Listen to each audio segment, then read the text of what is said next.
Anda masih di kabar pagi pemirsa, informasi selanjutnya sejumlah pasien di Puskesmas Cikelet Garut Jawa Barat yang lokasinya berdekatan dengan laut mendadak panik saat terjadi gempa bumi yang berkekuatan 6,5 magnitudo di Garut, Jawa Barat.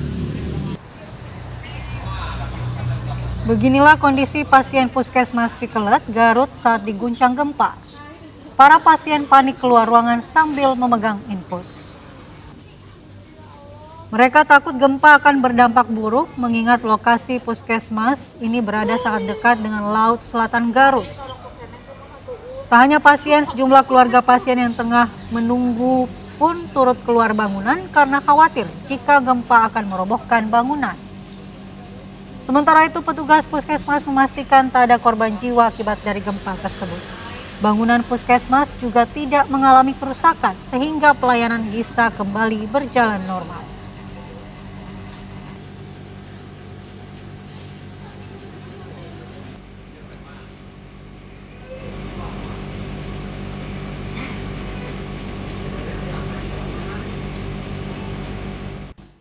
Dan pemirsa, untuk mengupdate terkait dengan gempa yang terjadi di Garut bermagnitudo 6,5, kita akan terhubung dengan Kepala BMKG Ibu Dwi Korita Karnawati. Selamat pagi Ibu Dwi. Selamat pagi Mbak Fatima dan Mbak Andi. Assalamualaikum warahmatullahi wabarakatuh. Ya, bagaimana data terkini dari gempa yang terjadi di Garut, Jawa Barat, Bu? Apakah hingga saat ini masih terjadi gempa susulan?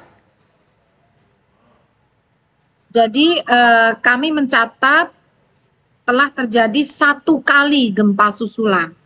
Jadi gempa yang terjadi kemarin malam ini karena kedalamannya cukup dalam, meskipun ini gempa menengah, tapi kedalamannya 70 km pada batuan yang elastis, pejal ya, sehingga miskin gempa susulannya.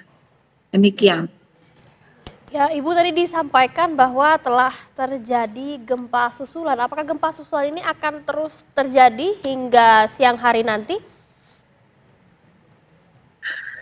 Kalau dari perkembangan data yang hanya 1 kali selama hampir 5 jam ya, bahkan 5 jam, ini nampaknya semakin stabil ya, semakin meluruh ya. Insya Allah semakin stabil tadi. Ya Bu Dwi, dampak gempa dirasakan hingga Jabodetabek. Apakah data BMKG terkait dengan wilayah mana saja yang merasakan dampak gempa ini sudah ada, Bu? Iya, jadi kami merekam dari akselerograf dan intensity meter, dari jaringan akselerograf dan intensity meter, terdeteksi bahwa dampak dari gempa yang terukur dari tingkat guncangannya ini terjadi di Sukabumi dan Tasikmalaya dengan skala intensitas 4 mmi, artinya dirasakan orang banyak dalam rumah. Kemudian juga terjadi di Bandung dan Garut dengan skala intensitas 3 hingga 4 mmi, dan dirasakan di Tangerang, Tangsel atau Tangerang Selatan, Bogor, DKI Jakarta, Kebumen, Banyumas, Cilacap, dan Purwokerto dengan skala intensitas 3 mmi, artinya getaran dirasakan nyata seperti truk yang sedang berlalu. Dirasakan pula di Bantul, daerah istimewa Yogyakarta ya, Bantul, Sleman, Kulon Progo ya, juga di Jawa Timur di Trenggalek, Malang dengan skala intensitas 2 mmi, artinya getaran dirasakan oleh beberapa orang dan benda-benda ringan yang tergantung itu bergoyang-goyang. Demikian.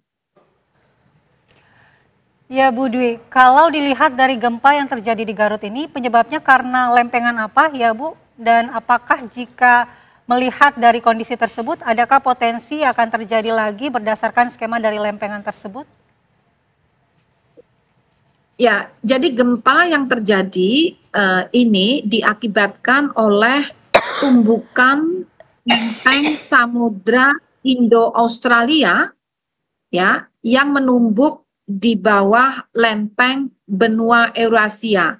Jadi Pulau Jawa ini salah satu bagian terdepan dari benua Eurasia. Jadi menumbuk di bawah Pulau Jawa dan terjadilah pergerakan atau patah tadi pada kedalaman 70 km, yaitu di zona intraslab, dalam zona intraslab. Jadi di dalam lempeng Samudra Indo-Australia.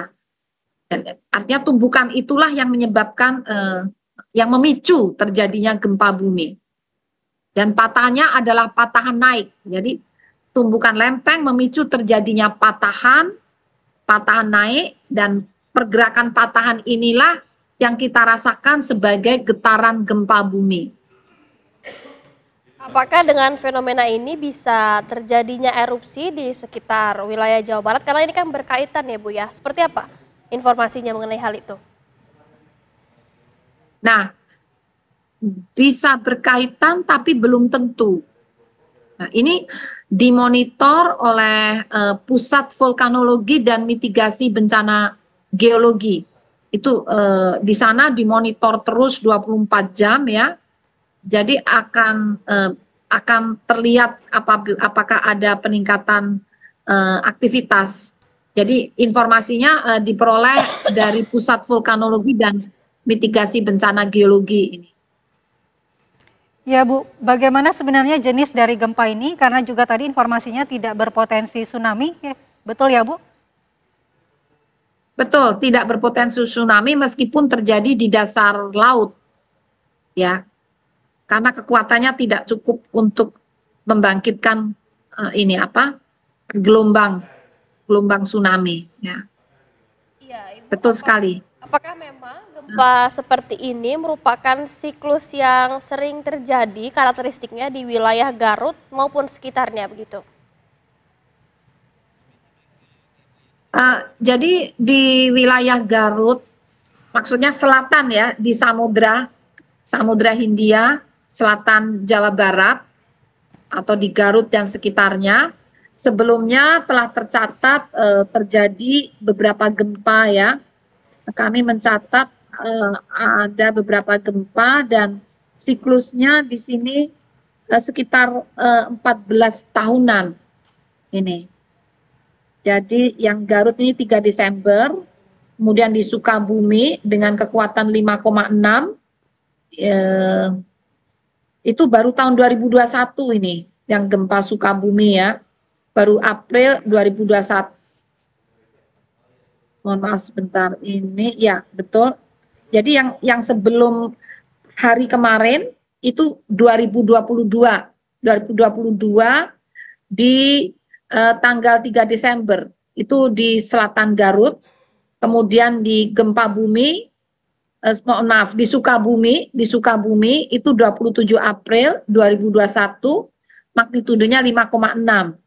Yang di Garut 3 Desember 2022 magnitudenya 6,4. Kemudian di Pangandaran juga terjadi tanggal 25 Oktober 2020 ya, magnitudenya 5,6 ya.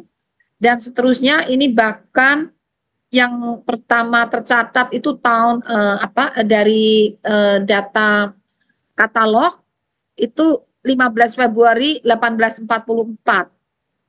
Itu di Cianjur itu. Jadi di wilayah sekitarnya ya, tidak pada titik yang sama ya.